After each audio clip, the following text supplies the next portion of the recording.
Pagaan ka. Hawak ka kayo. Ayaw tumbi ang manubila. Kailan mo ba? Sige, Sakay na ka. Yan. Okay, Oh, okay. oh. First step Balas mo done. sa ayaw sa gisikan. Ibalas yun. Ilang sa- Pugong ang duha ka tiil. Pugong ang duha ka tiil. Ilang mo sa. Pugong. Pugong. Ana lang. Pugong yung duha. Tapos pugong. Ibig sabihin, digi Oh, oh. Uy, umandar na siya, oh. Yabante. Okay, tapos tingil. Ah?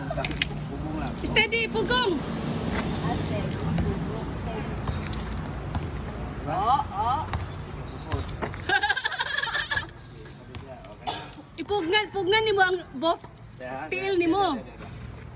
Kani, pag nagsakay natin sa taas, ayaw bugulong nakaana ang posisyon sa pedal or ana.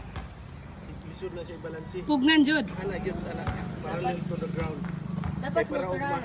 ugma. Parallel to the Tagalog. ground. Ako naman. Dapat ganon. Mamaya ka na expert ka na eh. Dapat ganito yung level As in? ng paa mo. Oo.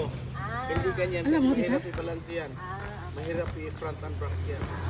Dapat nakaganon siya. Tapos one step naman, tigil